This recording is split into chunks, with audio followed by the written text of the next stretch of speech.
Totally আমরা এটা ব্যবহার করতে পারতেছি না। ইন্টারনেট ছাড়া একদম চলাই যাচ্ছে না, কেউ চলতে পারতেছি না। গতকালকে যখন ইন্টারনেট দেওয়া হয়েছে, এখন পর্যন্ত আমরা ইন্টারনেটের সুফল ব্যবহারটা করতে পারিনি।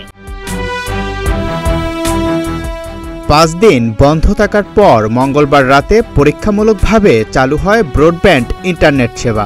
অগ্রাধিকার ভিত্তিতে কূটনীতিক পাড়া, ব্যাংক ও আর্থিক প্রতিষ্ঠান, বিদ্যুৎ, ফ্রিল্যান্সিং ও প্রযুক্তি এবং রপ্তানিমুখী খাত পাচ্ছে ওয়াইফাই সেবা।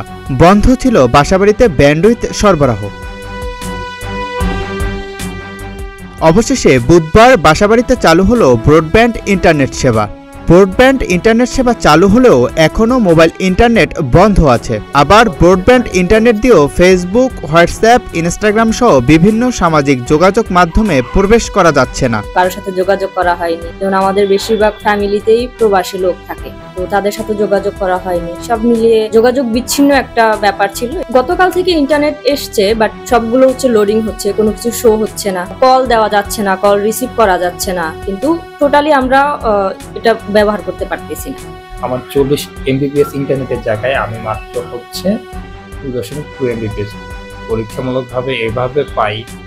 আধাও আমরা কবে সুফল পাবো ইন্টারনেট 40 MBPS আমার জানা নাই। যত দ্রুত সম্ভব এই সমস্যার সমাধান হবে। দেশের বাইরে যারা আছে তাদের সাথে যোগাযোগ করতে পারি নাই, গ্রামে যারা আছে তাদের সাথে যোগাযোগ করতে পারি নাই।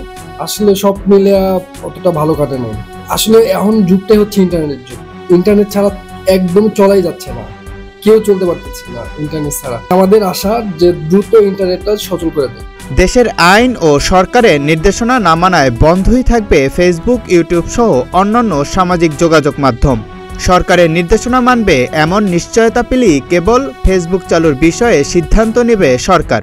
এছাড়া রবি সোমবার থেকে মোবাইল ডাটা পাওয়া যাবে বলে জানিয়েছেন তথ্য প্রযুক্তি প্রতিমন্ত্রী জুনায়েদ আহমেদ পলক। একই সাথে মেয়াদ শেষ হওয়া ডাটা প্যাকেজ গ্রাহকরা পুনরায় ব্যবহারের সুযোগ পাবেন কিনা তাও রোববার জানা যাবে বলে জানিয়েছেন জুনায়েদ আহমেদ পলক। জাকারিয়া রবিউল, প্রতিদিনের বাংলাদেশ।